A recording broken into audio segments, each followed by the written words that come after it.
Bonjour et bienvenue à toutes et à tous.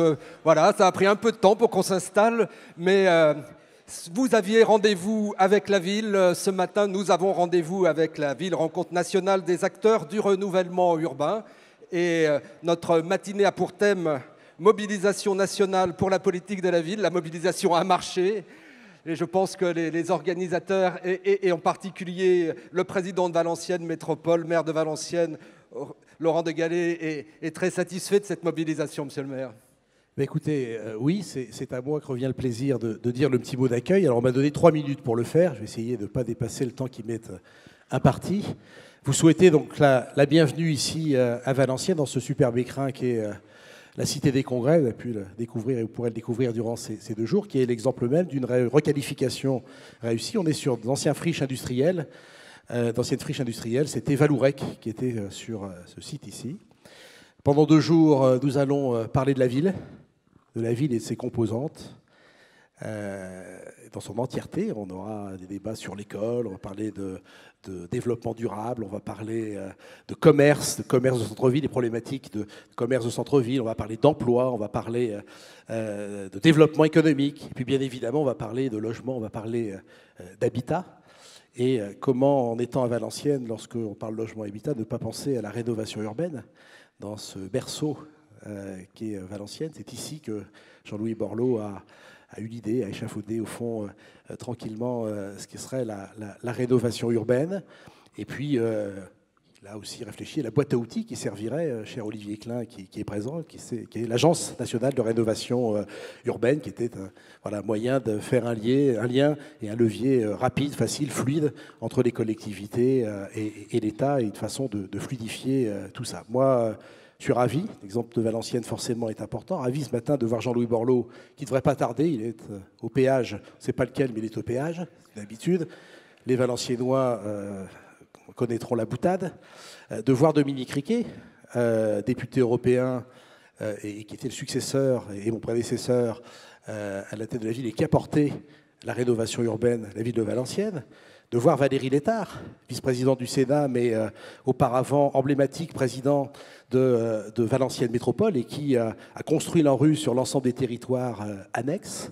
Et puis, modestement, ici, moi-même, qui a repris le stylo pour continuer l'histoire de façon un peu différente. Au fond, c'était peut-être l'ancien monde, mais ça avait quand même pas mal de vertus, et je veux bien croire qu'au regard des nombreuses collectivités qui viennent régulièrement sur le territoire de Valenciennes voir comment ça se passe, et au fond cette magie particulière, ça avait quand même du bon, comme quoi on a fait un boulot qui est plutôt sympa, et au fond 3 mâles blancs et une femelle qui l'est tout autant, ça peut réussir un certain nombre de choses intéressantes, et c'est en tout cas le témoignage ici à Valenciennes que je voulais porter. Voilà, je terminerai mon propos très rapidement par des remerciements.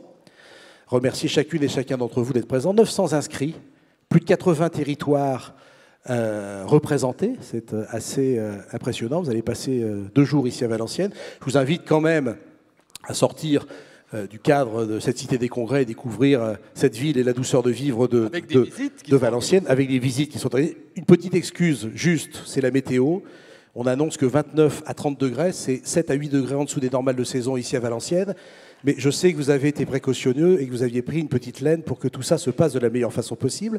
Remercier les intervenantes et les intervenants nombreux qui vont nous faire partager leur expertise et leur expérience durant ces 2 jours.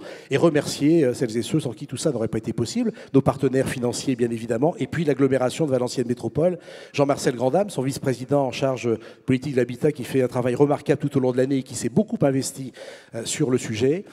Et puis les services de Valenciennes Métropole, je ne vais pas tous les citer, mais Sylvain Broussard, qui a été la cheville ouvrière de cette réalisation, mérite d'être cité également, ainsi qu'Olivier Vandamme, qui a supervisé tout ça. Et je ne serais pas complètement complet si je ne disais pas un mot de remerciement pour Nicolas Grivel, qui est le directeur général de l'ANRU, qui nous a donné un sacré coup de main également pour réussir à organiser dans les meilleures conditions possibles ces 2 jours ici à Valenciennes. Voilà. Je vous souhaite de passer 2 belles journées. J'espère que vous prendrez autant de plaisir à participer à ce colloque que nous en avons eu à l'organiser. Merci de votre attention. Merci Laurent de Gallet. Alors à Valenciennes Métropole, et puis dans la région Hauts-de-France. Et nous accueillons Guillaume Delbar, qui est vice-président de la région Hauts-de-France.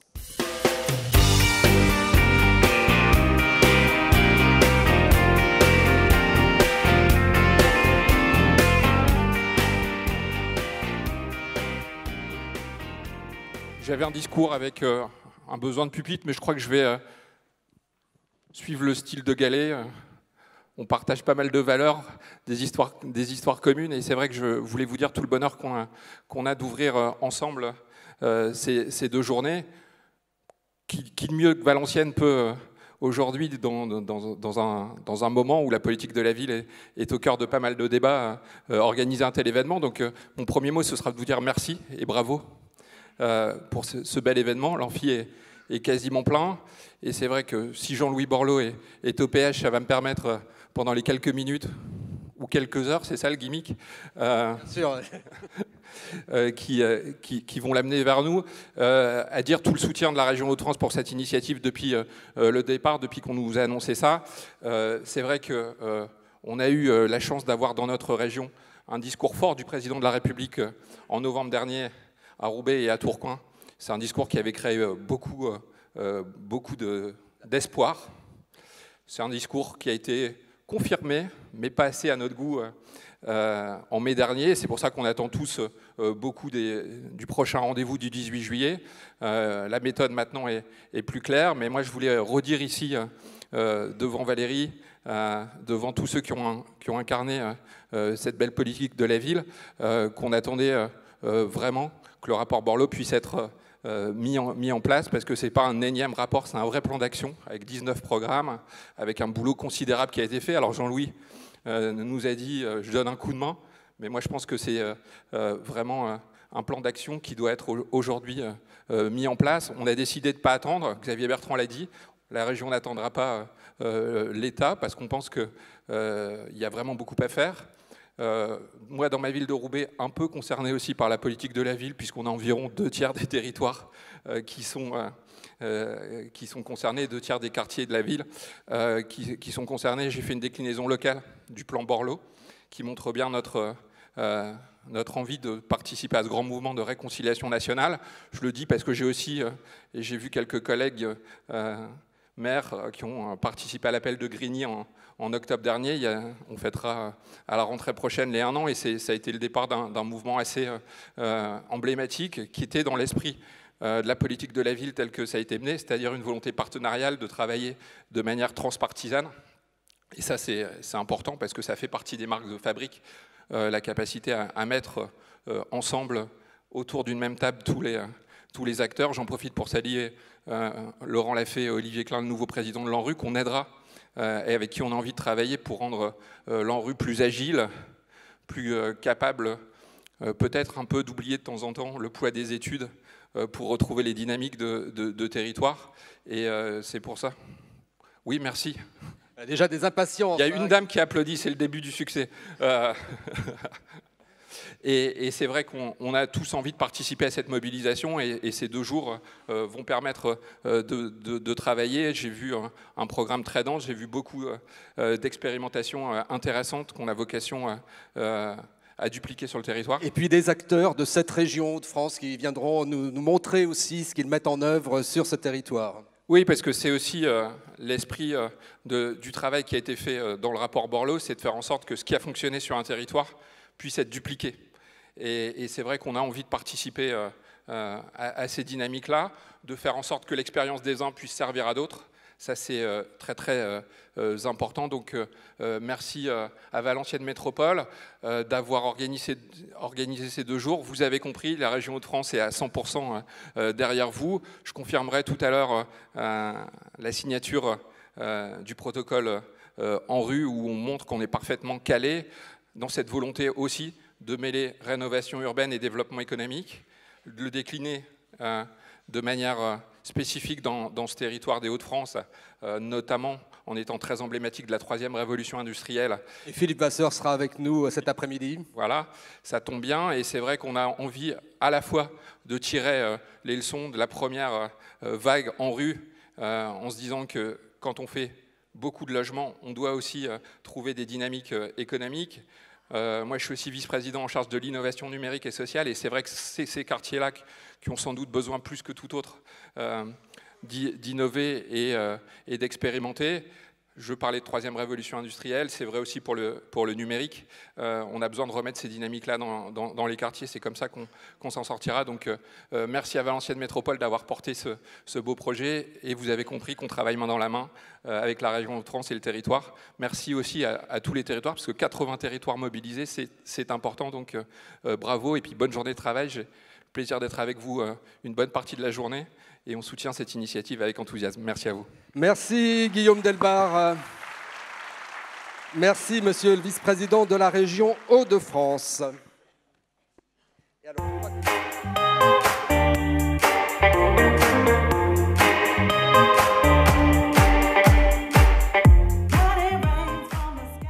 Et avant de rentrer dans notre premier débat, on va avoir un petit film qui retrace l'évolution de la politique de la ville et l'action de l'ANRU, comment au quotidien eh bien, les choses ont changé. On regarde tout ça en images.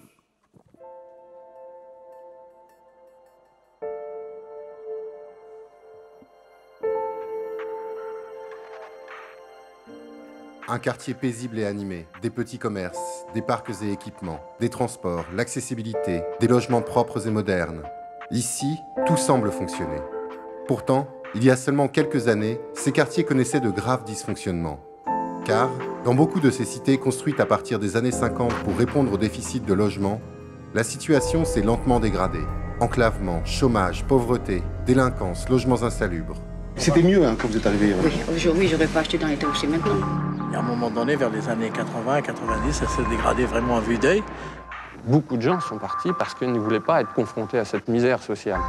Tous, oui, la dégradation, le chômage. À partir du moment où on met dans le même milieu des gens qui n'ont que des problèmes, ne voient pas l'issue de tout ça. On n'a rien à faire. Il est mort le quartier. Ici, c'est comme une prison. Vous savez, une prison, une cellule. C'est ce qui est terrible de voir une cité où on y vivait bien et puis que c'est arrivé à un point pareil. On a plein de rats en dessous. Ces sites-là, si on ne fait rien, de toute façon, ça pètera. La tension sociale monte, l'incompréhension et le désespoir des habitants s'installent. Au début des années 2000, les quartiers sont au bord de l'explosion. Pour répondre à cette urgence, il fallait lancer une nouvelle dynamique. De cet élan, et dans une grande unanimité politique, est née en 2004 sous l'impulsion de Jean-Louis Borloo, l'Agence nationale pour la rénovation urbaine. Dans toutes les régions, la mobilisation des élus, des bailleurs et des acteurs locaux est immédiate. L'ANRU les accompagne et leur donne les moyens de lancer le plus grand chantier de transformation des quartiers jamais réalisé. Ça veut dire qu'il faut que vous portiez tellement les projets, que vous les aimiez tellement, qu'ils soient tellement pertinents, discutés en amont, que tout le monde vient vous aider. En très peu de temps, et dans une dynamique dépassant les clivages politiques, les destructions de logements indignes s'accélèrent, les premiers projets deviennent réalité et les habitants commencent à reprendre espoir. Les chantiers se mettent en place, la machine est concrètement partie, ce qui n'est du jamais vu. On a décidé en 6 mois ce qu'on aurait décidé selon les anciennes procédures en 10 ans. L'ANRU, c'est une impulsion pour aller plus vite, plus loin, plus fort. 150 000 logements sociaux détruits et reconstruits, plus de 300 000 logements sociaux réhabilités, 80 000 logements en accession à la propriété. En tout, c'est plus de 5 millions d'habitants qui ont bénéficié du programme de rénovation et de la transformation de leur cadre de vie. On va toujours être habitué dans un immeuble, puis on vous propose une maison, vous ne pouvez pas refuser, je sais pas moi. Et quand j'ai vu que ce logement m'a été attribué, j'ai pleuré. Je crois qu'il y a un changement. C'est pour avoir une nouvelle vie. Changer le quotidien, c'est proposer un habitat digne, mais aussi être à l'écoute des besoins des habitants pour faire revivre ces quartiers. La réussite d'un tel projet, c'est quand même en permanence d'avoir un accompagnement, une concertation, de ne pas craindre d'aller rencontrer les gens, de les écouter, de les entendre, etc. C'est ça qui est intéressant, c'est qu'il faut vraiment réimaginer toute la ville. La circulation, l'habitat, l'école, le travail. De nouvelles voies sont ouvertes. Les quartiers désenclavés respirent de nouveau. Près de 2500 équipements publics nouveaux ou rénovés, des transports efficaces, des crèches, écoles, médiathèques, centres culturels, équipements sportifs pour redonner aux jeunes générations l'égalité des chances. Ça c'est beaucoup, on a l'impression que c'est rien, mais c'est énorme. On voit du cirque, on voit de la danse, on voit du multimédia, on voit des chanteurs, on a quelque part du beau à proposer aux autres. C'est ce qui fait qu'aujourd'hui ça fonctionne. Pourquoi on ne sera pas médecin ou architecte ou un truc comme ça? Il faut aussi qu'on les accompagne dans les efforts d'insertion, de retour vers l'emploi, de qualité de vie sociale. je pose aussi ma pierre, je mets la mettre dans la pâte pour la construction de la ville. Il y a de l'investissement privé, il y a de l'investissement public, il y a du 1% culturel, enfin, il y a un melting pot. Et tout ça, ça marche ensemble parce qu'on voit que ça réussit. En 15 ans, grâce à l'action de l'État, de l'ANRU, du mouvement du logement social, d'Action Logement et de la Caisse des dépôts, c'est plus de 48 milliards d'investissements qui auront permis la réhabilitation de 500 quartiers. Ce programme sans précédent a été possible par l'union sacrée des villes et de leurs maires, des agglomérations et des régions, des départements, des entreprises du bâtiment, des associations et enfin avec le soutien massif des habitants. Mais cette union sans précédent doit se poursuivre, car aujourd'hui, dans de nombreuses villes, des quartiers continuent à se dégrader. La montée des communautarismes et une pauvreté encore trop grande rendent désormais la situation urgente. C'est pourquoi, dans les 10 prochaines années, 450 nouveaux projets de transformation profonde seront conduits par l'ANRU et ses partenaires. Les élus locaux, en étroite concertation avec les habitants, seront au cœur de ce nouveau dispositif. Ce nouvel élan entraînera la démolition de nombreux logements indignes, 100 000 au total. 100 000 nouveaux logements sociaux verront le jour, mais aussi des logements en accession à la propriété. En parallèle, près de 150 000 logements seront rénovés. Aussi, de nombreux équipements publics de proximité viendront donner vie et attractivité à ces quartiers. Au total, plus de 300 000 logements nouveaux ou rénovés répondant aux exigences environnementales, architecturales et sociales seront mis à la disposition des familles qui, à leur tour, prendront un nouveau départ. Ils méritent cette mobilisation de tous et l'attendent de manière urgente. La France en a besoin pour assurer sa cohésion nationale, sociale et territoriale. L'expérience en atteste, c'est grâce à la convergence de toutes les forces et de toutes les énergies que ces quartiers prendront un nouveau visage. Voilà donc en images cette action au long cours avec le visage des quartiers qui évoluent au quotidien.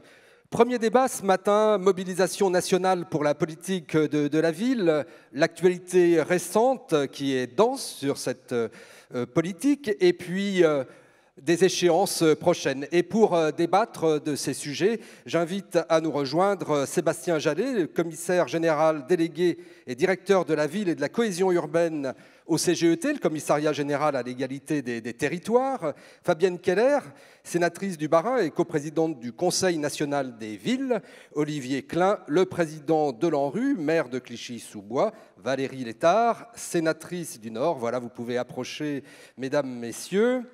Jean-Louis Sanchez, qui est le fondateur et délégué général de l'Audace, l'Observatoire national de l'action sociale, et Jean-Philippe Assincy, qui est le président du mouvement citoyen Bleu, Blanc, Zèbre. Prenez place.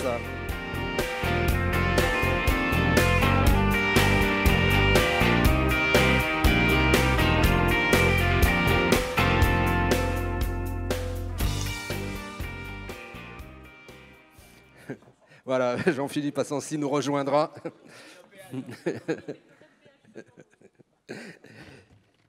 Alors, je le disais, actualité dense sur la politique de la ville. Il y a eu ce rendez-vous du 22 mai qui a été diversement vécu par les acteurs, les élus locaux et acteurs de la politique de la ville. Et puis, une échéance prochaine à la mi-juillet avec une feuille de route. Alors Sébastien Jallet qui porte la parole de l'État en tant que commissaire général délégué au CGET, peut-être faire le point sur cette actualité de la politique de la ville. Bonjour à toutes et à tous et merci d'accueillir ici cette manifestation. Et on va mettre un peu de lumière sur la salle, ça sera plus agréable pour vous de voir ceux à qui vous adressez. Très bien. Merci d'accueillir à Valenciennes cette manifestation dans un contexte doublement essentiel, à la fois parce qu'on est sur les 40 ans de la politique de la ville, depuis maintenant l'automne dernier, avec la volonté de parler davantage de cette politique publique, de son effet sur la vie des gens dans les quartiers, et de rétablir quelques contre-vérités et donner une image plus juste des quartiers, de ceux qui y vivent et de ceux qui se battent pour y améliorer la vie. Et cette manifestation, de par son ambition et sa qualité, a été labellisée 40 ans de la politique de la ville pour ces 2 journées. Contexte essentiel également parce que vous le disiez, nous sommes dans la mobilisation nationale pour la politique de la ville. Cette mobilisation n'est pas derrière nous. Elle est devant nous et nous sommes en plein dedans. Le mouvement a été lancé par le président de la République à Tourcoing, plutôt à Roubaix-Tourcoing, en novembre 2017. Le président a fixé les grandes orientations, mobiliser le droit commun, un droit commun réel avec de vrais résultats pour les quartiers, et puis conduire une politique d'émancipation qui assure à chacun une égalité réelle des chances dans notre société. Il a aussi appelé le président de la République à une co-construction de la feuille de route. Et depuis novembre 2017, et jusqu'à aujourd'hui, cette co-construction a eu lieu et a lieu. Elle a pris la forme tout d'abord du rapport confié à Jean-Louis Borloo, qui a remis ses propositions à la fin du mois d'avril dernier. Des propositions qui reprennent l'ensemble des expressions des acteurs. Nous avons pu accompagner aussi Jean-Louis Borloo dans ses travaux. Nous savons avec quelle énergie, quelle détermination, quelle créativité et quel sens de l'écoute il a su élaborer ce rapport de proposition qui, j'y reviendrai, constitue à la fois le support, le cadre, le contenu des discussions actuellement en cours pour arrêter cette feuille de route.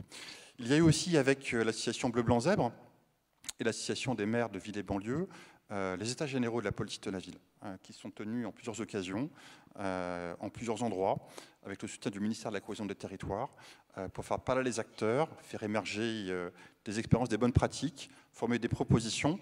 Et tout cela constitue aussi pour nous une matière première, une base de référence extrêmement riche et dynamique pour la suite.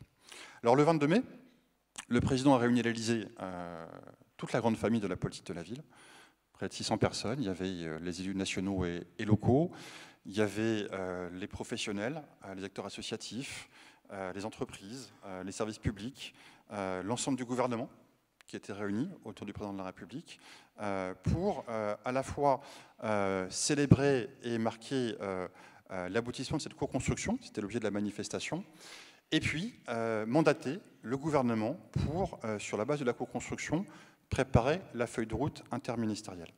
Et le Premier ministre, qui était présent le 22 mai, depuis lors conduit ces travaux interministériels qui sont par nature discrets, souterrains, qui se développent en coulisses, mais qui sont néanmoins essentiels et stratégiques pour construire cette feuille de route sur la base des propositions de la co-construction. Nous y sommes en ce moment. Je ne pourrais pas en dire grand-chose sans trahir le secret des délibérations interministérielles, mais sachez que... 3 semaines encore à attendre. Quelques semaines, encore quelques jours. Mais c'est un travail d'expertise, de chiffrage, d'arbitrage, qui est un travail réel et sûr, qui demande du temps pour se faire correctement et qui débouchera maintenant très bientôt et qui a pour base, pour cadre et pour support le rapport de proposition de Jean-Louis Borloo. Vous connaissez par ailleurs beaucoup des chantiers engagés depuis maintenant 1 an pour les quartiers prioritaires. La relance de la rénovation urbaine, Olivier Klein, je pense, en parlera dans quelques instants sans doute. Vous connaissez aussi les efforts entrepris sur la réussite à l'école dans les établissements classés REP et REP+, avec 12 000 classes en cours de dédoublement en CP-CE1 pour les enfants des quartiers. Vous connaissez également les initiatives engagées sur le plan de la sécurité et de la prévention de la délinquance, avec le déploiement de la police de sécurité du quotidien, la PSQ, sur 60 territoires dans les 2 ans qui viennent, et puis les moyens qui sont sanctuarisés sur la durée du quinquennat pour la politique de la ville, les crédits de l'État, qui sont sanctuarisés au niveau de 2017, d'avant les restrictions budgétaires, donc à un niveau historiquement élevé, et qui doivent permettre, dans l'attente de la feuille de route, d'ores et déjà, d'accomplir beaucoup d'initiatives et de changements pour les habitants des quartiers. Merci Sébastien Jallet sur ce point d'actualité. Je pense qu'on reviendra dans le débat avec vous et avec vous tous en fonction de ce que vous attendez, ce que vous vivez sur vos territoires, sur cette politique en construction. Mais nous allons continuer le tour de table avec Fabienne Keller, sénatrice du Bas-Rhin, qui co-préside le Conseil national des villes avec Patrick Braouzek. C'est vrai que l'étape du 22 mai a été parfois douloureusement vécue par certains élus locaux. Ça a été une étape, mais elle a fait l'objet de beaucoup de débats après. On peut le dire, il y avait une attente d'un plan structuré, fort, s'appuyant largement sur les propositions de Jean-Louis Borloo, et on a entendu quelque chose de plus général, de moins précis. que ce qui était attendu. Donc nous attendons des précisions pour le 18 juillet, c'est ça ? À peu près. À peu près, voilà. Après toutes les réunions interministérielles qui auront eu lieu. Mais si vous me le permettez, je voudrais dire que je suis très heureuse d'être ici à Valenciennes, au cœur d'un quartier de rénovation urbaine. Et on sent l'esprit de Jean-Louis Borloo qui arrive. Donc le péage a l'air d'être passé. Moi, je suis très heureuse. Et de ses successeurs, hein, puisqu'on a vu que tout ça, c'était un continuum sur une politique locale. Je suis très heureuse d'être à côté de Valérie Létard, qui à la métropole a engagé ce chantier. Elle me décrivait l'aménagement de ce palais des congrès, du local, comment s'appelle-t-il, qui accueille les écoles, des sphères numériques qui accueillent les écoles à côté. Enfin, on sent l'élu local engagé, qui connaît chaque détail, qui s'est occupé de l'ambiance pour transformer ce vieux site de Valourec abandonné en un vrai lieu de vie au cœur de la ville. Et donc je trouve que ça fait sens. Et ça fait sens parce que le film était superbe et l'a dit à la fin, si on peut transformer la ville, c'est grâce aux acteurs et vous êtes tous là. Donc je voudrais dire que pour moi c'est assez émouvant parce que c'est grâce à Jean-Louis que nous avons pu amorcer la transformation des quartiers difficiles de Strasbourg, dont j'ai été maire et j'ai un souvenir très très fort. En 2000, il visite le Neuhof, c'était avant qu'il devienne ministre. Et dans un bistrot, bon, pas formidable, il dit ça, c'est la honte de la République. Et c'était un des éléments, son expérience à Valenciennes, ce qu'il avait déjà fait avec toi, Valérie, qui a contribué à ce formidable plan qui nous a permis de donner un nouvel espoir aux habitants des quartiers. Maintenant, toute la question et toute notre responsabilité partagée, c'est de poursuivre, parce que les quartiers continuent à être en difficulté, des populations fragiles s'y concentrent, donc il ne faut pas cesser de les accompagner, d'améliorer l'aspect physique des quartiers, mais aussi de leur donner un espoir et de leur permettre d'avoir accès aux services publics dits de droit commun. Et si l'éducation fait des efforts, vous l'avez évoqué, les classes de CP dédoublées et puis de CE1 maintenant, par exemple sur les services de santé, on a un vrai sujet sur les services de formation supérieure, ils sont peu présents dans les quartiers. Donc je suis ici officiellement en tant que coprésidente du Conseil national des villes. En fait, c'est grâce à Valérie qui m'a transmis le relais. J'ai le plaisir de travailler avec Olivier. Et donc c'est une entité qui est sûrement imparfaite, mais dont la mission est de représenter les acteurs de ces quartiers particuliers. Donc il y a des élus, il y a des responsables associatifs, il y a des personnalités qualifiées et il y a surtout un collège habitant et nous nous efforçons d'analyser un certain nombre de sujets. Alors un travail d'observation, on verra tout à l'heure dans le débat justement, des points de vos travaux qui oui, mais peut-être peuvent éclairer... Voilà, un certain nombre de travaux, par exemple sur l'image des quartiers. Ce qui pose problème, ce qui est un frein incroyable à la mixité, c'est l'image. Et donc, avec Memona Interman, qui est dans notre collège de personnalités qualifiées, il y a eu un gros travail qui a été fait. Tu y étais encore, Valérie. Il a été engagé pour travailler sur l'évaluation des personnes issues des quartiers dans les émissions de télé. Quand sont-ils présents? Avec quel rôle? Est-ce qu'ils sont toujours dealers ou est-ce que qu'il y a toujours des stéréotypes qui se reproduisent? Est-ce que les stéréotypes sont atténués, renforcés ou est-ce qu'on a cette banalité que nous souhaiterions voir projetée pour nos quartiers? Donc un travail sur l'image d'un quartier, des quartiers, un travail sur la place des associations et puis 2 travaux récents dont je vous parlerai tout à l'heure. Tout à l'heure, en particulier sur la place des femmes. Alors on continue le tour de table avec... Olivier Klein, président de l'ANRU, maire de Clichy-sous-Bois, et on attend beaucoup du nouveau PNRU, Monsieur le Président. Oui, bonjour à tous. À mon tour de me réjouir d'être ici et remercier l'ensemble de ceux qui ont permis ces 2 jours de travaux à Valenciennes. C'est vrai que c'est un lieu extrêmement symbolique. Alors, je ne sais pas à quel péage est maintenant Jean-Louis et probablement Jean-Philippe, mais venir parler de la politique de la ville, du renouvellement urbain à Valenciennes, ça a évidemment un sens profond. Ce film, alors que je vois pour la première fois sur un grand écran, parce qu'on y a beaucoup travaillé, y compris avec Jean-Louis, sur des écrans d'ordinateur, ça n'a pas le même relief. En particulier, un certain nombre des images sont des images de Clichy-sous-Bois et de Montfermeil, plutôt avant le renouvellement urbain, donc c'est toujours un peu dur et émouvant de voir ça. Évidemment, le nouveau programme de renouvellement urbain, puisqu'on l'appelle nouveau, pour ma part, je pense qu'une des erreurs, c'est d'avoir envisagé un nouveau programme de renouvellement urbain et pas une continuation du renouvellement urbain. On le voit, beaucoup de choses ont été faites et évidemment beaucoup de choses restent à faire. Et tout ça s'inscrit dans une très grande continuité, une continuité de ville, de quartier, des choses. Et c'est vrai que cette notion de nouveauté a peut-être aussi induit des difficultés qui sont réelles. Donc on est dans une phase de grande mobilisation.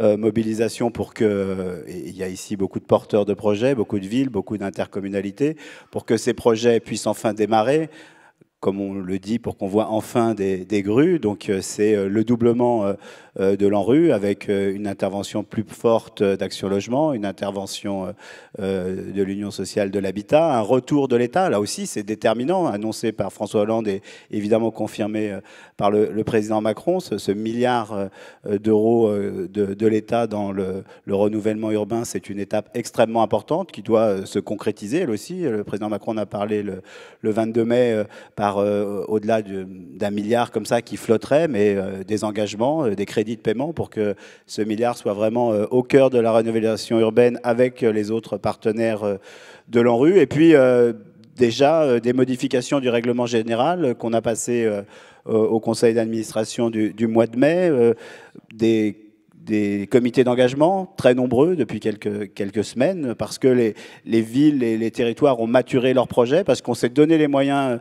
d'avoir une capacité à faire que ces comités d'engagement. Cet après-midi, on signera avec la ville de Valenciennes, la métropole, la région et les partenaires le programme de Valenciennes. C'est évidemment symbolique, comme président de l'ANRU et pendant ces journées, on signe cet engagement. Mais voilà, on est vraiment dans une phase et une grande volonté d'accélération, de simplification. Jean-Louis a beaucoup insisté dans son rapport.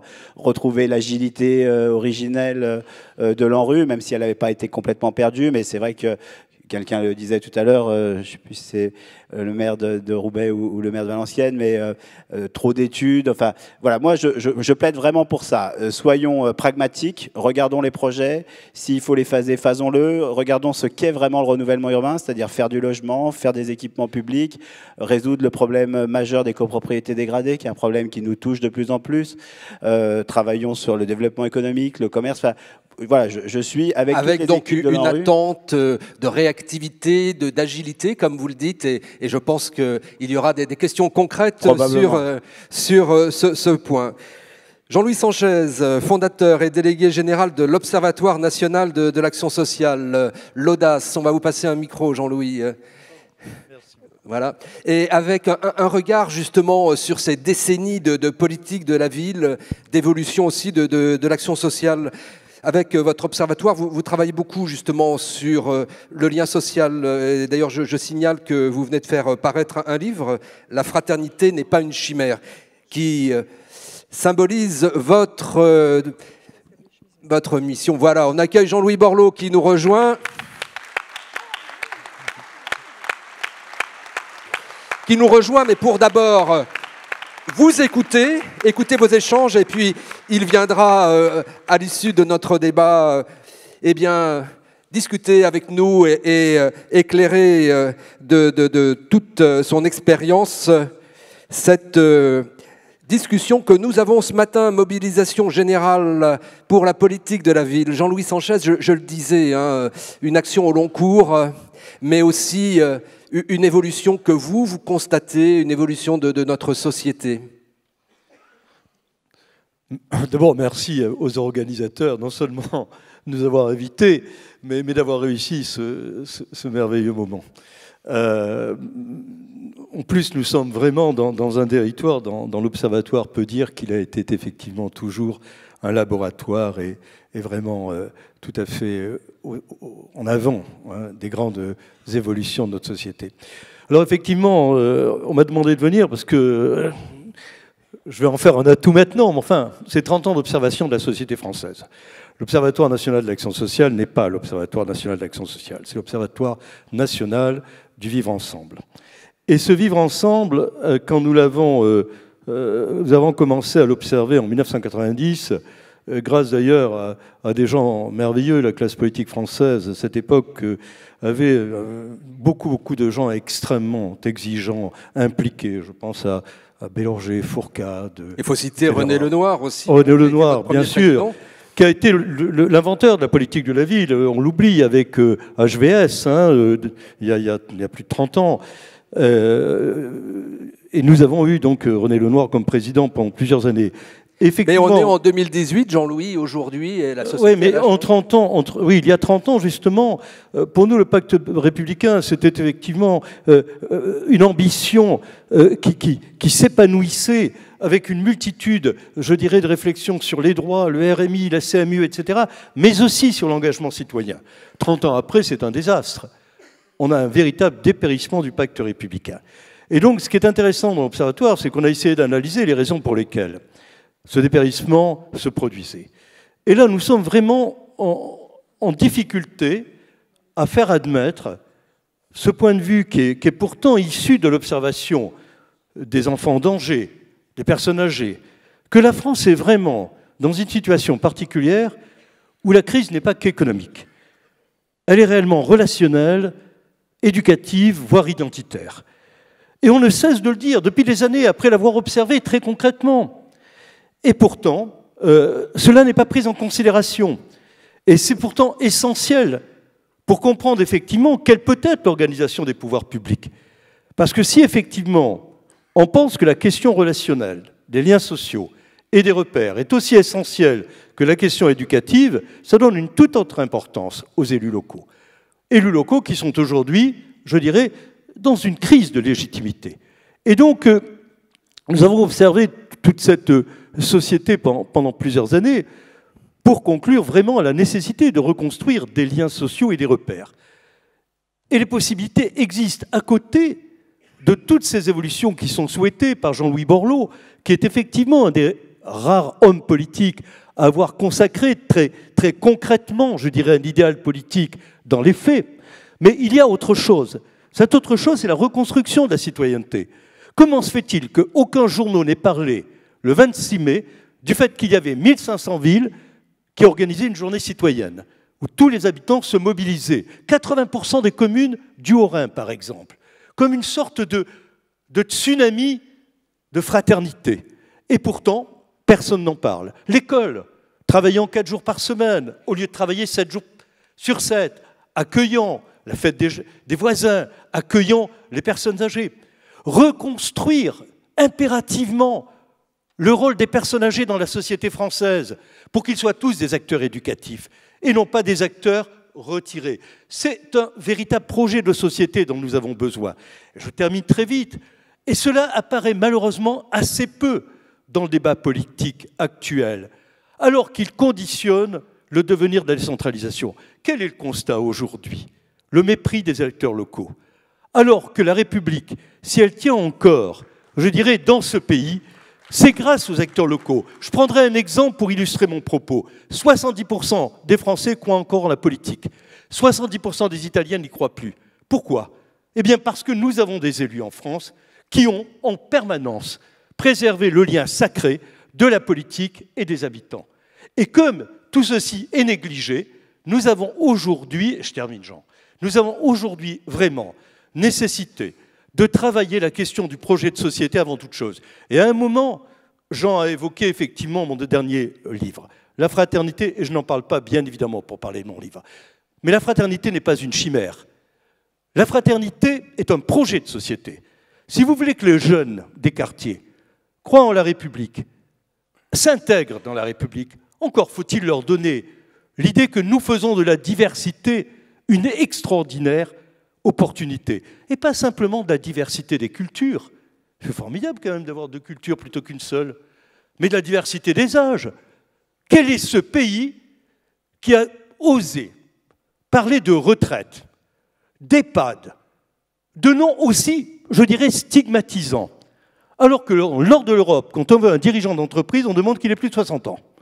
Et nous, à 60 ans, on est bien évidemment en dehors de la société. Je termine donc simplement, mais c'était l'occasion, je le dirais, parce qu'il n'y a que des personnes de conviction dans cette salle, c'est de dire qu'il faut vraiment que l'on remette l'éthique au cœur du débat, le projet de société au cœur du débat, car de là naît tout le reste.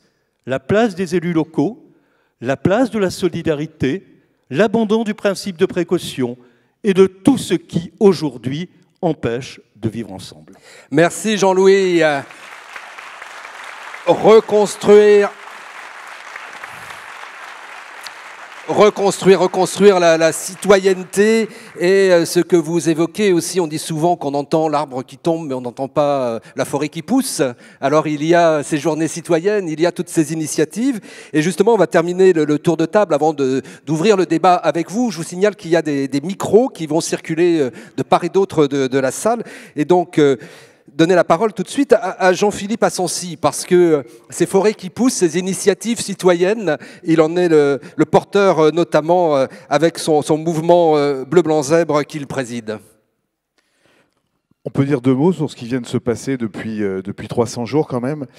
Il y a 300 jours, on s'est retrouvé avec quelques élus locaux, quelques associations, sur un constat qu'on n'arrivait plus à régler les grands problèmes dont vous avez certainement parlé ce matin, les grands problèmes d'insertion des jeunes, de décrochage scolaire. Et on a tous eu une conviction profonde, c'était qu'il fallait complètement revoir notre mode de fonctionnement et complètement changer notre engagement, notre type d'action, etc. On a été chercher Jean-Louis Borloo en lui disant « aide-nous à reconstruire quelque chose de nouveau parce qu'on est au bord du précipice ».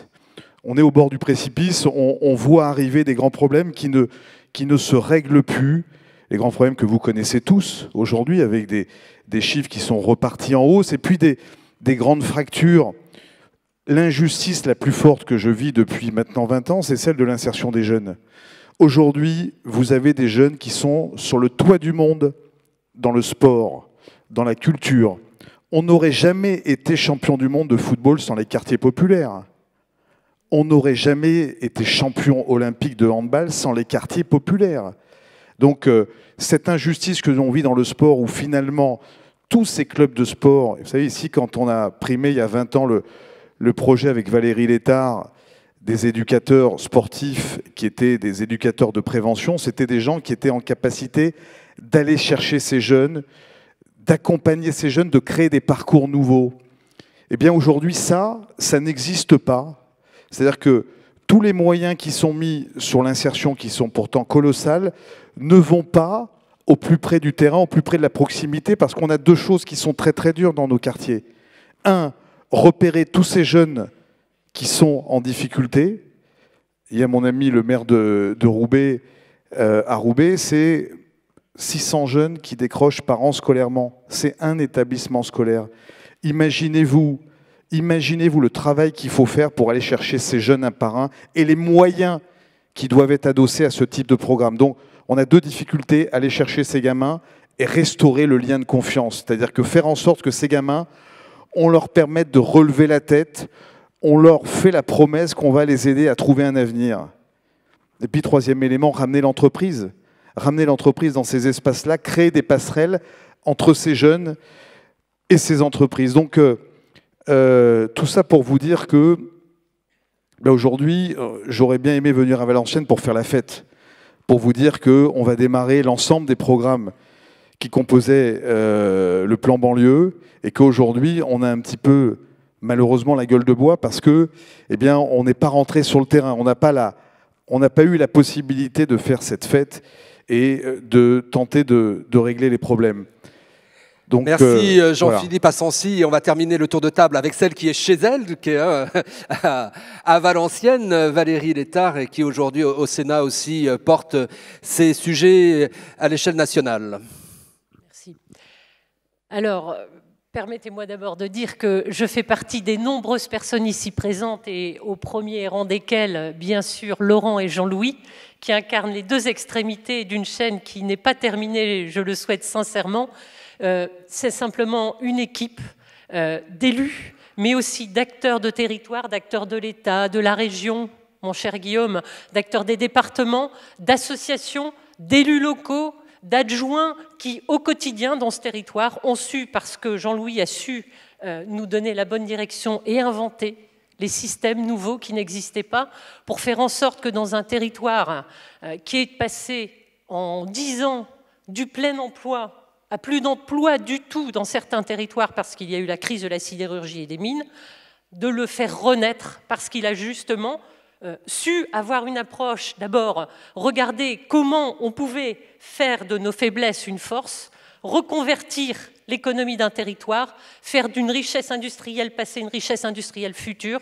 Il nous a donné le cap sur cette aventure économique et il a su aussi regarder comment des territoires qui ont été malheureusement impactés de plein fouet par cette reconversion, cette réalité économique, eh bien d'abord regarder à quel point il fallait agir en tout point de vue territoire et que ça ne pouvait pas ici s'opérer sans réinventer une nouvelle façon d'avancer, d'investir, de mutualiser les énergies de chacun autour d'un projet qui nécessitait que chacun fasse l'effort dans la même direction sur des territoires, des quartiers, des villes qui malheureusement avaient été totalement impactés par ces réalités urbaines, sociales, humaine et qu'il fallait avoir cette approche et cette vision globale, une feuille de route globale, des moyens exceptionnels face à une situation exceptionnelle.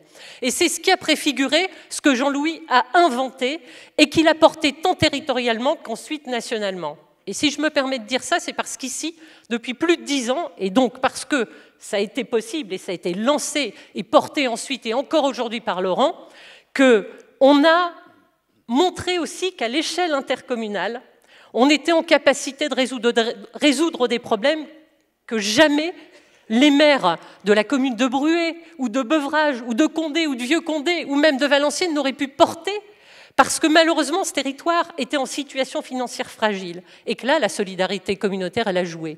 Porter une maîtrise d'ouvrage à l'échelle communautaire pour rénover les quartiers, pour porter l'accompagnement des populations, avoir une politique de cohésion sociale qui accompagne une politique de reconquête urbaine, le faire à une échelle qui montrait que la solidarité communautaire, elle se faisait à partir du moment où on respectait les volontés locales, à partir du moment où c'était construit avec les maires, avec les habitants, avec les associations, et avec un ANRU, un outil de rénovation urbaine qui, dans son acception ancienne, prenait en considération les spécificités territoriales, était réactif. Il était lourd, c'était une grosse machine, ça mettait du temps, mais une fois que la machine était enclenchée, il y avait une vraie capacité à faire monter et descendre les initiatives et de faire en sorte que ça colle véritablement. Alors cette nouvelle étape maintenant, justement, on dit agilité, simplification des dispositifs. Tout simplement parce que l'histoire est ainsi faite, la vie est ainsi faite qu'au fil du temps, on technocratise, on thématise les choses. Et c'est vrai pour la rénovation urbaine, c'est vrai pour la politique de la ville.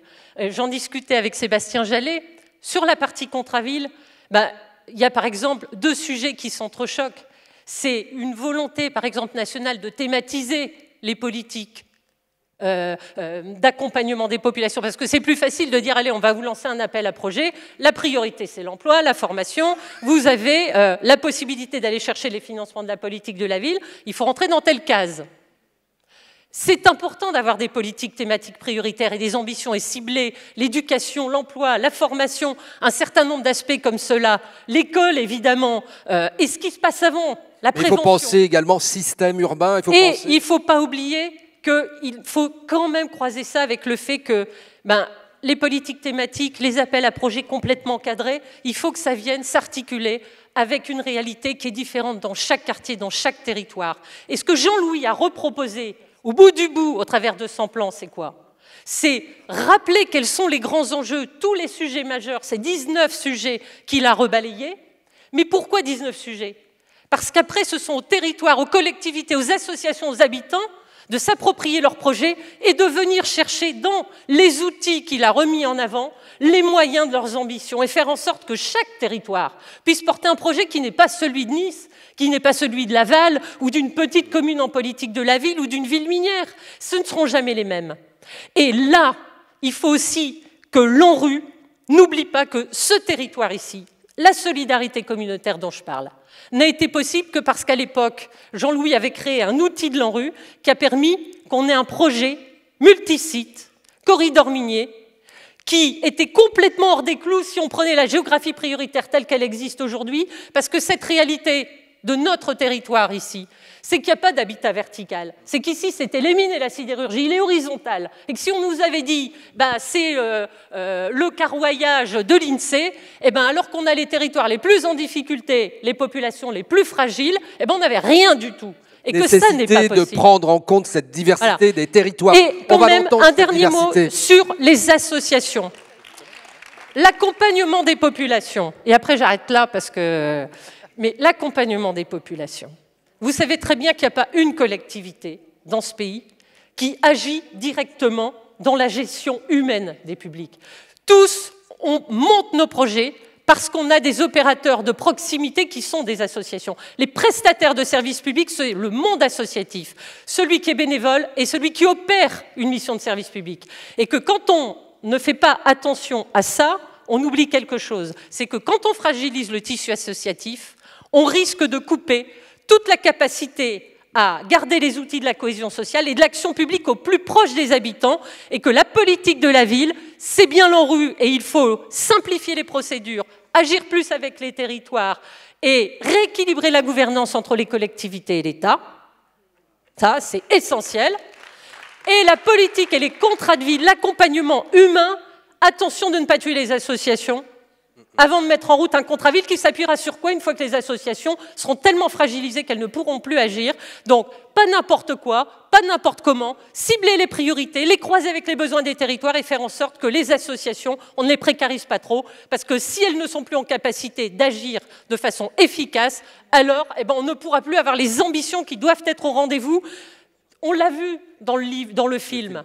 Les besoins sont colossaux. Ils ne sont pas derrière nous, ils sont devant nous. Alors il faut les moyens. Jean-Louis l'a exprimé. On espère vraiment que le président de la République, au mois de juillet, eh bien, nous montrera qu'on a raison d'espérer et que ce projet il sera ambitieux, il sera global. Et le droit commun, oui, il faut que toutes les populations de tous les territoires soient aidées par des politiques de droit commun. Mais là où il y a des besoins centrés, ciblés, plus importants, la cerise sur le gâteau, c'est la politique de la ville. Alors, diversité des territoires, soutien au monde associatif, gouvernance territoriale. Il y a des micros pour entendre la diversité des territoires, pour entendre vos attentes, également vos propositions, témoigner des réalités que vous vivez aujourd'hui. Il y a 2 micros qui circulent et il s'agit pour vous donc une première main qui se lève tout devant. Je vous demanderai tout devant, encore au tout premier rang, mademoiselle. Voilà, au pied de la scène.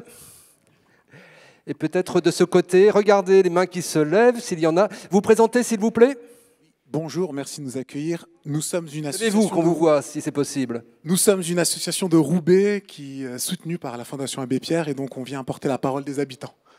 Deux propositions et une question très rapide. Par rapport au film que vous avez montré, le chiffre de la rénovation correspond à la rénovation d'un certain nombre de logements. Et je suis très surpris de voir la différence. En fait, le compte n'y est pas entre le bon bilan de la rénovation urbaine depuis 2002-2004. Une somme a été annoncée et plusieurs centaines de milliers de logements ont été rénovés et 500 quartiers. Et la somme qui est annoncée pour la deuxième partie de l'ANRU correspond environ à 40 milliards, mais avec un chiffre vraiment en deçà de la première partie. Donc la première question, c'est est-ce que vous confirmez que le compte n'y est pas, même si ce n'est pas qu'une question d'argent, et même si on a mis un pognon de dingue dans les quartiers. La deuxième remarque, c'est en rapport avec l'intervention de M. Sanchez qui nous a marqué. Nous, à Roubaix, on est inquiet d'une chose, c'est que quand on déplace des populations, les populations sont fragiles parce que, quelque part, la rénovation urbaine va détricoter les derniers réseaux de solidarité qu'il y a dans un quartier.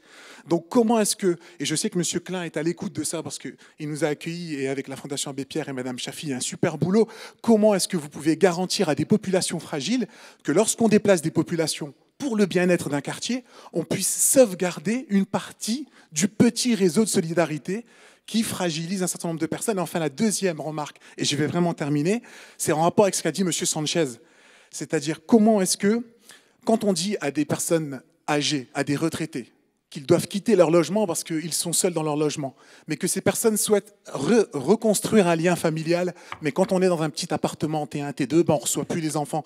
Comment est-ce que la rénovation urbaine et l'ANRU 2 tient compte de la modularité, quelque part, du logement. Comment est-ce qu'on peut imaginer un habitat partagé pour qu'une personne âgée ne soit pas plus isolée lorsqu'elle a été déplacée d'un quartier en rénovation? Et enfin, vraiment, dernier élément, nous à Roubaix, on tire la sonnette d'alarme parce qu'il y a un plan social par rapport aux associations qui ne sont pas assez soutenues et la pauvreté a augmenté de 10% dans les Hauts-de-France.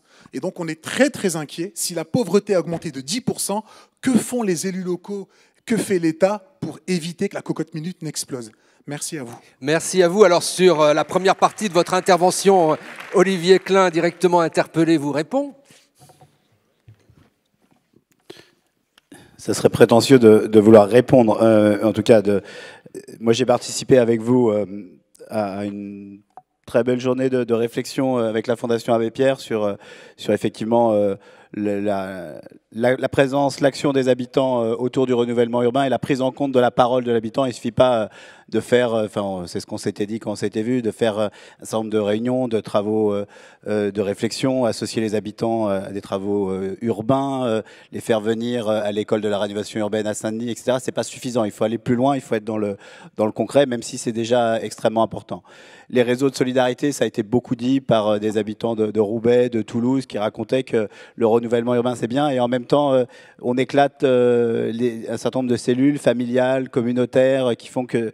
Et c'est vrai que c'est un vrai sujet.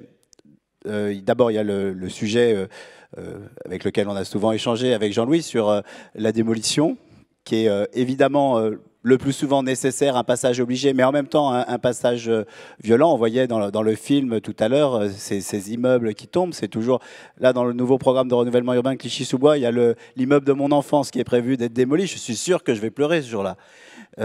Parce que c'est forcément quelque chose, c'est une remise en cause de son histoire. Ça veut dire que là où on a habité n'était pas forcément digne faire partie de soi-même. Donc il faut vraiment construire autour de ça, faire que il suffise pas de dire aux gens vous allez habiter là, c'est mieux qu'avant.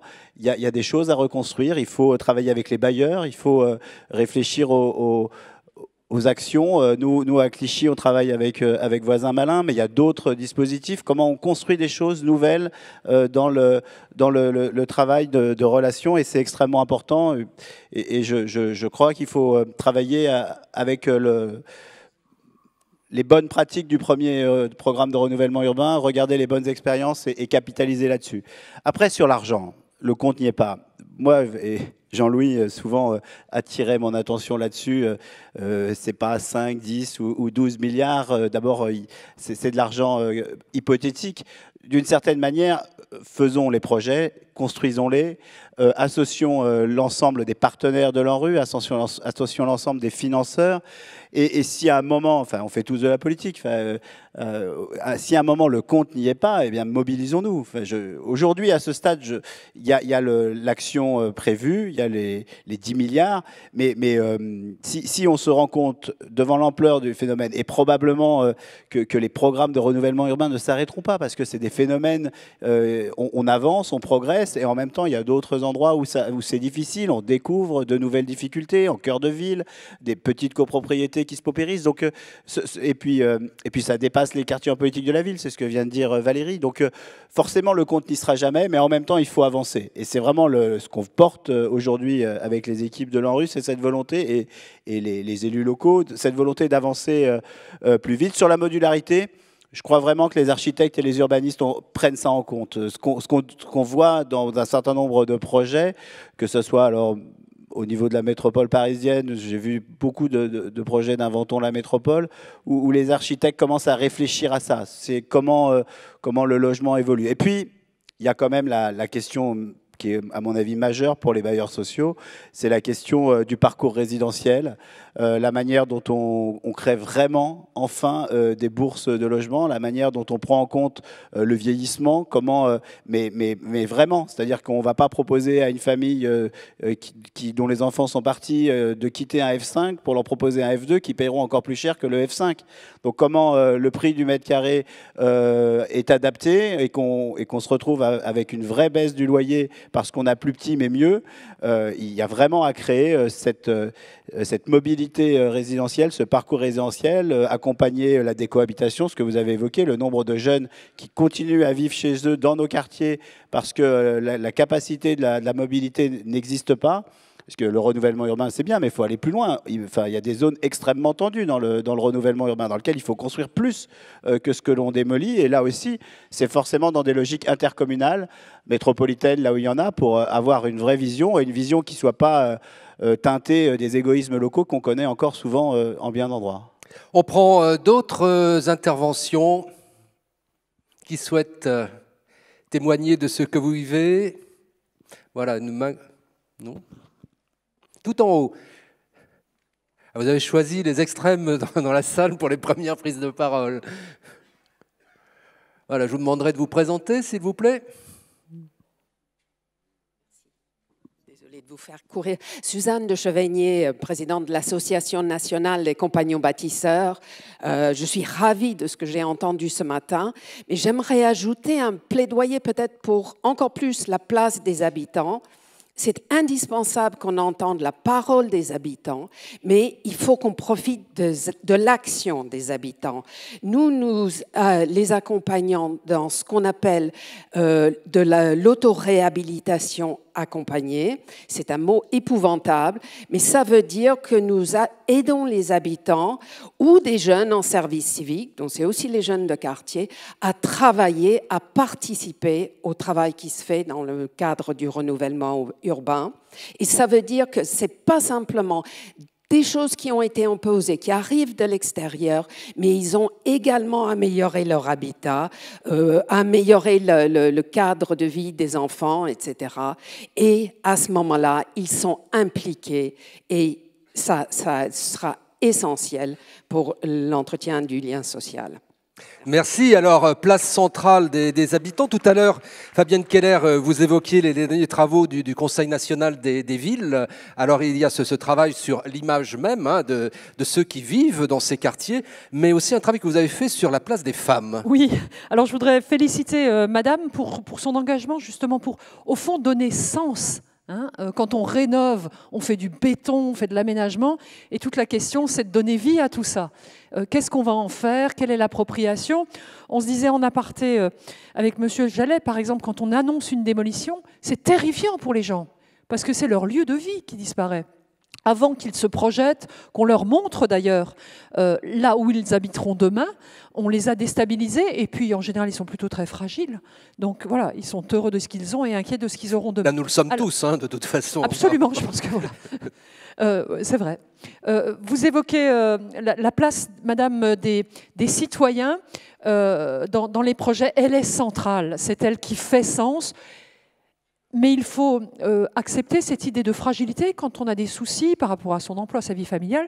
Gérer le collectif, voilà, c'est compliqué parce qu'il y a le quotidien à assurer. Et donc nous avons, à la demande du ministre, fait un travail sur les femmes et leur place dans les quartiers, et plus particulièrement sur l'espace public. Mais on pourrait le faire aussi sur la place des femmes dans l'action, etc. Au passage, par rapport à l'emploi, ces messieurs me pardonneront, je me réjouis que la salle soit très mixte, très équilibrée, et c'est une good news. La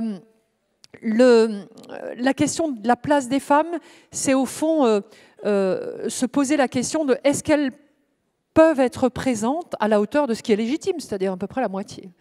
Et à notre grande étonnement, il y a eu des travaux très approfondis de sociologues sur l'espace public, c'est-à-dire la place, mais aussi dans les transports en commun, qui sont en fait un espace public.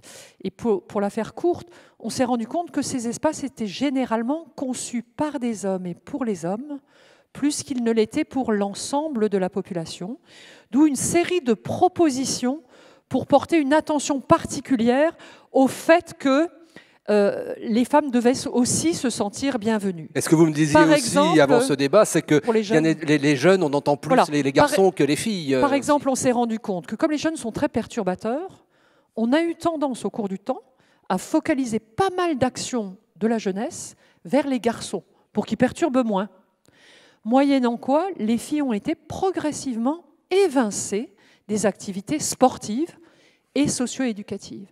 Donc ça, c'est prouvé sur plusieurs décennies, d'où une idée de porter une attention particulière aux jeunes filles pour qu'elles puissent retrouver naturellement leur place qui est légitime, mais aussi une ambition professionnelle, une ambition en termes de parcours scolaire.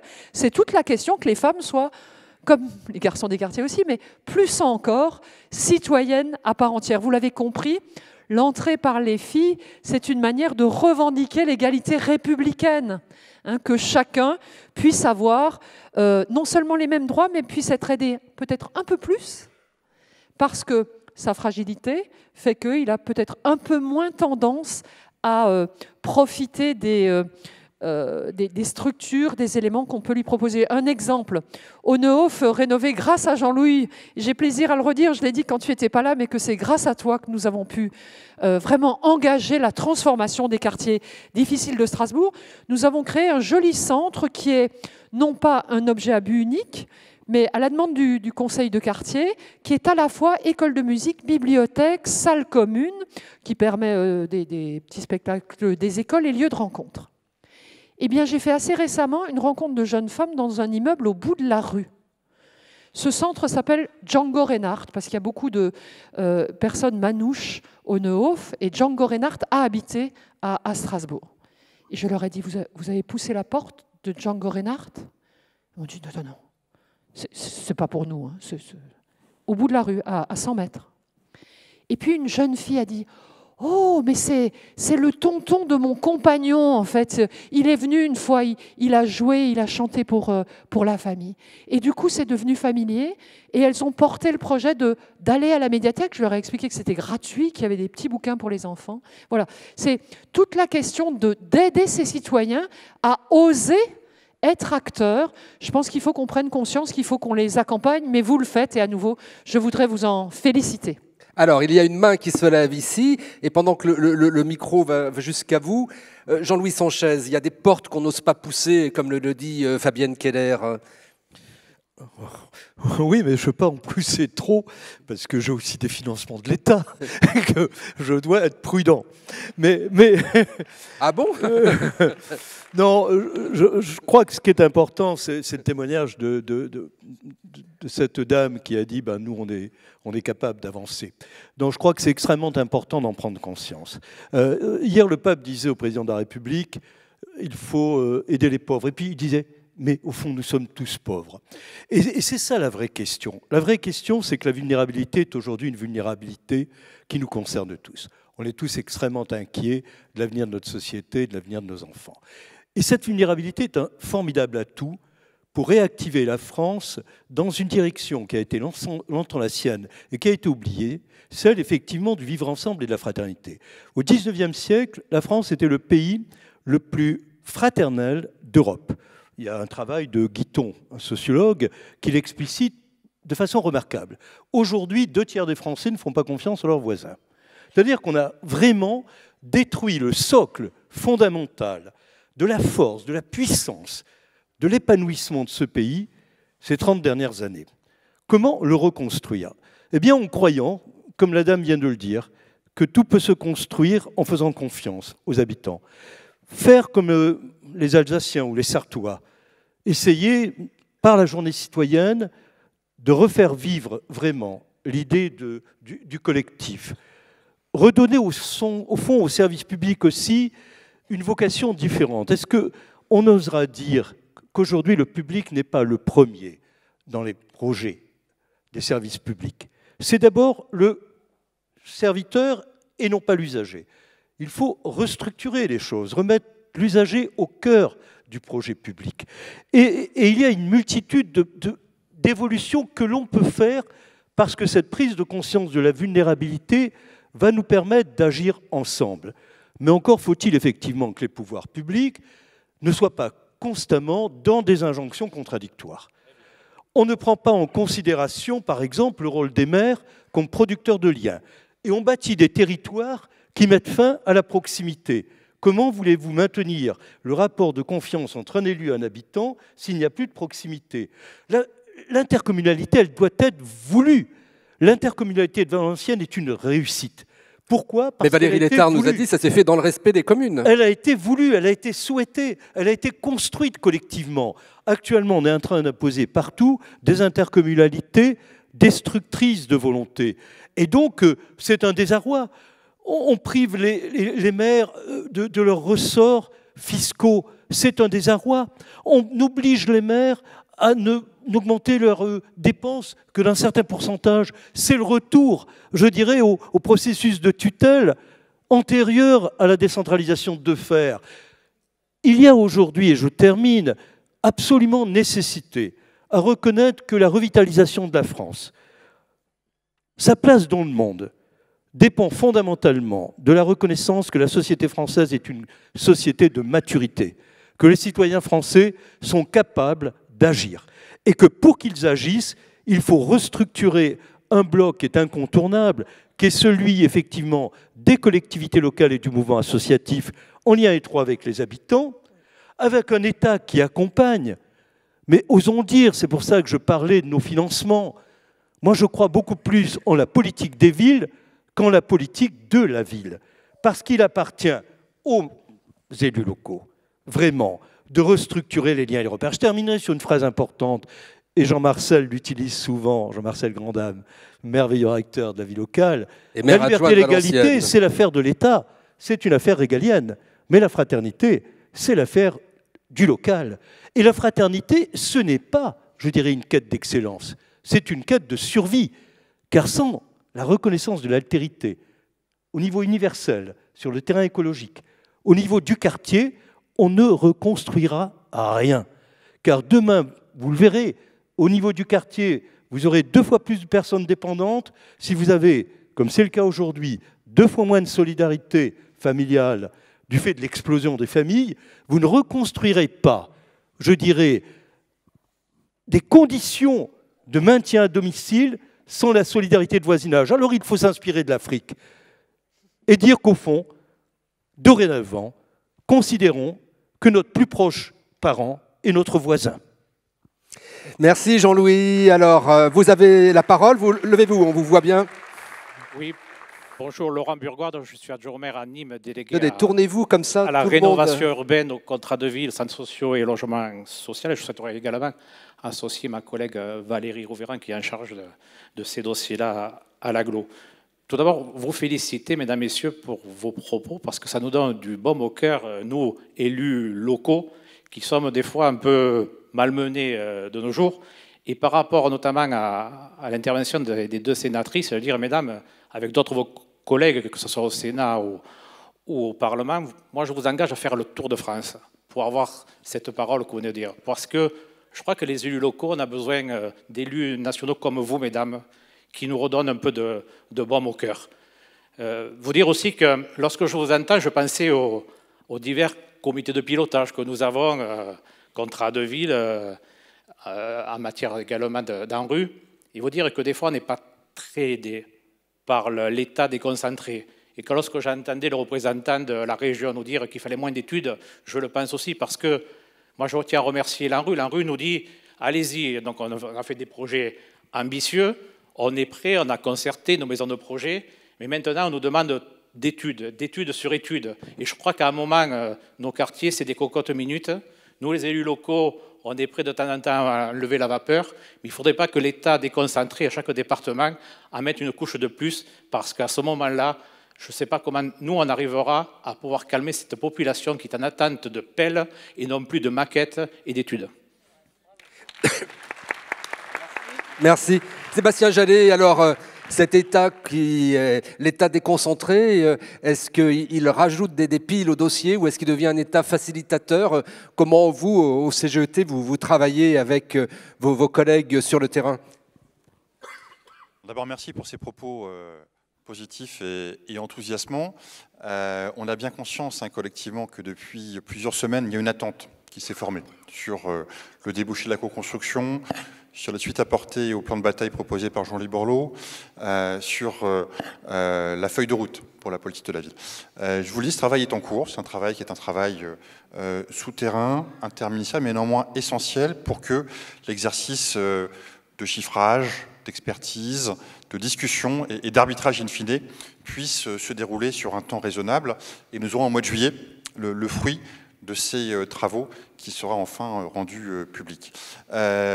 J'ai beaucoup rencontré depuis, à titre personnel, depuis 1 mois et demi sur le terrain, les acteurs. J'ai aussi beaucoup échanger avec les professionnels, les centres de ressources de la police de la ville, les chefs de projet dans les collectivités locales, les sous-préfets ou les préfets délégués chargés de la police de la ville, les délégués du préfet, toute cette armée du général Patton. Le général Patton est présent, qui plus est, avec nous aujourd'hui. Toute cette armée des professionnels, des élus locaux, des services publics, des acteurs associatifs qui font au quotidien et qui tissent le lien social dans les quartiers de la police de la ville. On a besoin que cette armée elle soit mobilisée demain comme elle l'était jusqu'à présent. La mobilisation. Il faut une guerre de mouvement, là, en l'occurrence, qui est devant nous. attendue. Elle doit être permanente et nous avons la volonté, avec les ministres Mézard et de Normandie, d'avoir une co-construction permanente et de pouvoir, notamment avec les acteurs associatifs, les Bulles Blancs Zèbres en particulier, d'avoir dans les territoires une capacité à la fois à innover, à identifier les bonnes pratiques et les faire essaimer, et une capacité à faire coopérer entre les acteurs. Avoir un fonctionnement plus transversal, un fonctionnement plus partenarial entre les services publics, les acteurs associatifs, les services de l'État, les élus locaux, avoir une démarche qui dépasse le cadre parfois un peu formel ou administratif des contrats de ville, et qui soit une démarche, comme on peut l'observer parfois, et dans beaucoup d'endroits, une démarche plus concrète et plus dynamique entre acteurs. Valérie Létard, alors, interpellation des parlementaires, des sénatrices en particulier présentes avec nous ce matin. Ben, elle est d'autant plus d'actualité que c'est vrai que, d'abord, cette manifestation, elle tombe à point. Quand elle a été imaginée, je pense que ceux qui l'ont imaginée, Laurent, n'imaginaient pas qu'on allait être en plein débat sur le texte de loi Élan, qui quand même va avoir des répercussions et des impacts sur la rénovation urbaine qu'il ne faut pas ignorer. Et entre la présentation par le président de la République un petit peu du constat, avec l'échange avec Jean-Louis sur le plan que propose Jean-Louis, mais aussi en perspective du mois de juillet où le président doit commencer à nous esquisser sa vision future de la politique de la ville. Et c'est vrai que c'est le moment ou jamais de passer des messages et d'essayer effectivement de rappeler quelles sont les aspirations des uns et des autres. Sur ce que Jean-Louis Sanchez nous a rappelé, sur ce que les différents interlocuteurs de la salle ou de cette scène ont rappelé, à savoir que d'abord sur la question, on va dire, des acteurs locaux, que ce soit l'élu local jusqu'à l'habitant en passant par les associations, là aussi il faut réinventer les choses, faire en sorte qu'elles soient plus adaptées aux réalités de territoire, ça c'est important. La rénovation urbaine, vous l'avez dit, les études c'est fait. Refait et re-refait. Maintenant, il faut passer à l'action. Et là, Olivier est en train d'y travailler avec les équipes. Et on va lui passer le micro, justement. Mais donc, le texte de loi Élan, pour y revenir, vous savez, aujourd'hui, quand même, il y a une réforme budgétaire qui a été votée en 2018 qui a impacté énormément les bailleurs sociaux. Les collectivités, on le sait, leurs finances ne sont pas pour autant plus importantes qu'avant, c'est le moins qu'on puisse dire. Et ça va impacter quand même sur la rénovation urbaine. Et le texte de loi Élan vise quand même aujourd'hui à faire en sorte que le financement du logement, entre autres aspects qu'il faudra traiter, repose sur la vente de patrimoine. Ça veut dire les risques de coprodégradés si on ne prend pas attention à ce que lorsqu'on va monter ça, entre l'État, les bailleurs sociaux, les collectivités soient mises hors jeu, et c'est remettre les collectivités dans les stratégies de logement à l'échelle des territoires, eh bien, on pourrait effectivement, si on ne prend pas le temps, la peine et l'exigence, aussi bien dans le cadre de l'ANRU que dans les plans de patrimoine qui vont se mettre en place, de prévenir les risques de coprodégradés et d'avoir un vrai travail, et le débat parlementaire doit y veiller, ça n'a pas encore été abordé jusque-là, et c'est une nécessité. On sait, et les uns et les autres l'ont déjà rappelé, combien lorsqu'on a des coprodégradés, on n'en sort pas, on n'y arrive pas. Et là, on va vendre massivement du patrimoine parce que c'est la source de financement sur laquelle il va falloir s'appuyer, étant donné qu'il a fallu maîtriser les dépenses publiques et réduire les fonds propres des bailleurs. Donc attention, c'est un sujet, il y en a beaucoup d'autres que je n'ai pas le temps d'évoquer maintenant, mais la loi Élan, elle est absolument majeure, il ne faut pas passer à côté de certains aspects. Il y a un débat au Sénat qui démarre dès la semaine prochaine. Il faudra que ce soit l'occasion d'avoir ces questions mises à plat, parce que la rénovation urbaine sera énormément impacté par cela, et aussi il ne faut pas que la rénovation urbaine, lorsqu'on sera dans des territoires hors métropole, en zone non tendue, où les moyens seront moins importants avec des bailleurs plus pauvres, ne soit pénalisée par cette réalité-là. Donc beaucoup de sujets à avoir en vigilance par rapport aux textes de loi qui arrivent et par rapport aux moyens qui seront donnés à la rénovation urbaine dans un paysage qu'il fallait réformer, certes, mais sur lequel il faut être attentif aux territoires les plus fragiles qui pourraient être victimes si on n'a pas ce regard attentif. Olivier Klein.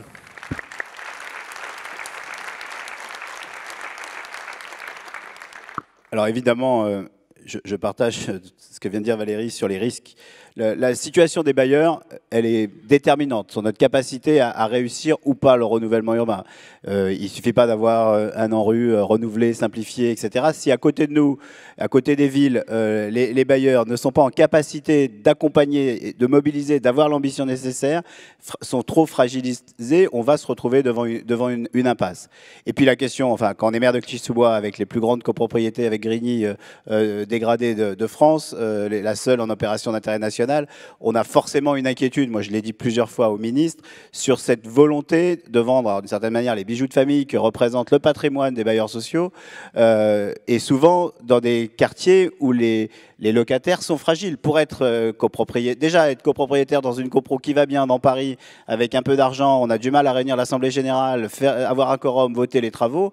Donc imaginons-le avec des anciens locataires qui n'ont pas toutes ces pratiques-là. Donc voilà, moi je le dis, alors la loi Elan prévoit la vente à l'appartement ou la vente en lot, ce qui est peut-être encore plus dangereux que la vente à l'appartement. Donc il y a un vrai sujet, je crois qu'on le partage tous, et il faut travailler là-dessus. Après, sur l'interpellation de Laurent Bourgois et d'autres sur les études et l'ANRU. Moi, je le dis, l'ANRU doit être pragmatique, utile et rapide. Et puis, il y a la question de la confiance. Je crois vraiment qu'à un moment, une des difficultés qu'on porte aujourd'hui, c'est ce temps. Et le passage en comité d'engagement, alors tout un tas d'étapes dans lesquelles on a beaucoup travaillé avec les élus membres de l'ANRU pour progresser, pour ouvrir et donner plus de transparence. Il faut un projet urbain qui va durer 12 ans, nécessite évidemment des études. On s'engage, on engage des fonds publics, mais à un moment, les collectivités locales ont besoin de savoir où elles vont. Et donc, moi, voilà, je plaide pour des projets complexes, des phasages, et Nicolas en reparlera cet après-midi, des phasages, une capacité à contractualiser plus vite pour que les élus et les habitants puissent dire, voilà, ce projet, il démarre, il reste encore des points d'interrogation, il y a encore des choses qui vont se construire, je le raconte à chaque fois, mais je pense que c'est symptomatique. À Clichy-sous-Bois, quand on a terminé le PRU de 2004, quasiment dans le bureau de Jean-Louis, il dictait au préfet de l'époque les changements, on avait prévu 3 écoles. On nous avait dit, faites un plan guide, on veut savoir où sont les écoles, etc. Déjà à l'époque, il y avait aussi des études, hein, c'était bien, mais aucune des 3 écoles sont construites. Elles sont toutes les 3 construites, aucune à l'endroit prévu en 2004. Mais ce n'est pas grave. Ce qui compte, c'est qu'on avait besoin de 3 écoles. Il fallait des écoles neuves, ouvertes sur la ville, et que l'enveloppe réservée pour les écoles existe. Après, que le projet y vive, qu'à un moment, un terrain se libère avant un autre... Mais ça, c'est la vie d'un projet aussi long. Mais éviter tout ce qui peut fragiliser les dispositifs.